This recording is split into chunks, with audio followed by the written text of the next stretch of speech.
Infinity Nikki is finally having official release date, so I think it's a wonderful time to discuss all the good and bad things that I have experienced while playing the game in the closed beta test, so we can answer the question, should you play Infinity Nikki? Hi, my name is Anya, please leave a like and subscribe. I will try to talk about every aspect of the game from both the good and the bad side. First, let's talk about the graphics, because the game looks really good. Unreal Engine is capable of giving players incredible cinematical experience. But from the other side, you kinda need a good PC.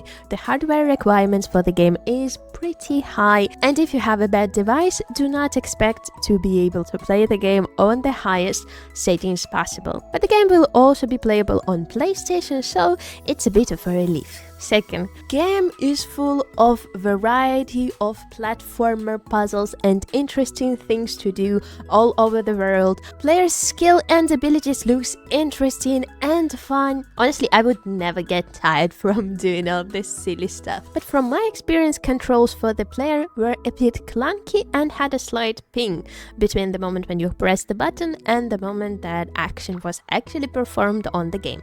Also, no swimming. Why the girl is allergic to water. But please note that this is my experience from the closed beta test and it does not represent the final quality of the game that will be available on December. Third topic that I want to discuss is actually platforms, because I had experience of playing Infinity Nikki on mobile and it works actually good, you know? Well, of course, my phone was not the top-notch high-end, you can see by the video, but at the same time, hey, it works. Despite the slight overheating, I still had a lot of fun, but going back to the topic of controls, on mobile it's even worse. Sometimes I notice that I accidentally click the button that I don't want to click. I would say that the worst part of my experience playing on mobile is actually trying to hit the certain target. And aiming in some of the challenges are really important. So I would not recommend to play this game on mobile only for now. We'll see if developers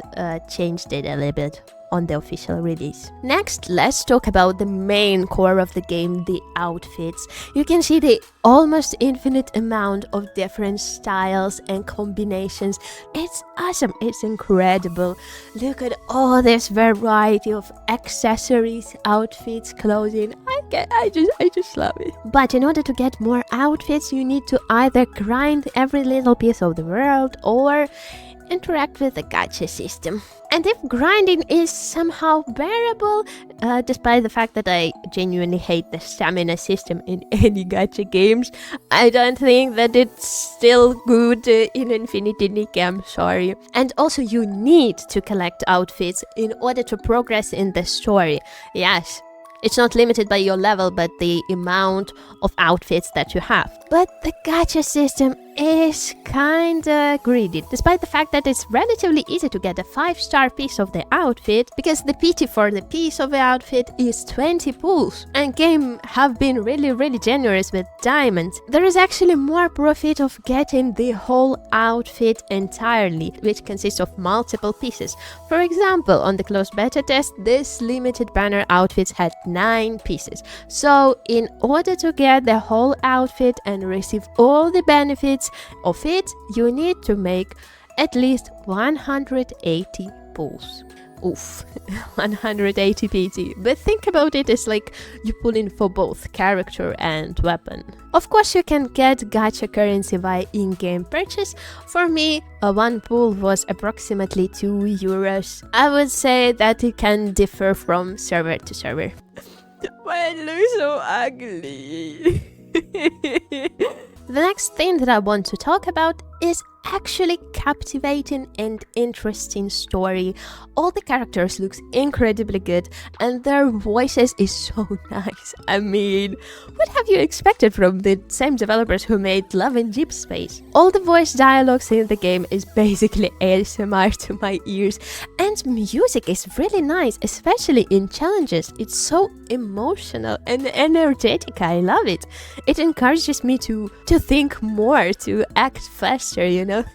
Overall, the attention to details in the main story quests and in the characters, outfits, and personalities is incredible. I love it. But the negative part of this topic is actually the animations. They were a little bit clunky. Of course, it's a closed beta test, do not expect it to be the same in the game, but it was uncomfortable for me to look on the characters that during the cutscenes were basically standing on the stiff pose and having little to no facial expressions. Especially the main character. I was kind of expecting a little bit more of emotions from her, but hey, I hope it will be fixed. Right now, the most emotional character in the game is Momo.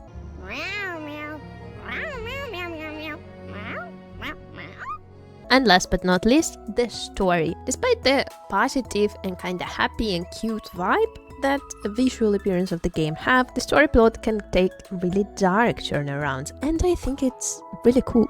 Other characters in the game feel so real, if you know what I mean. I believe them. But in order to understand all the little events that were happening in this magical world of Mirrorland, you need to explore, you need to read a lot of text that is mostly unskippable, and you need to kind of put your nose into every little corner of the game, which for some people may be the problem, but not for me. I like to explore. And in conclusion, on my opinion, Infinity Nikki is definitely worth playing at least a little bit. I love the chillness of the game.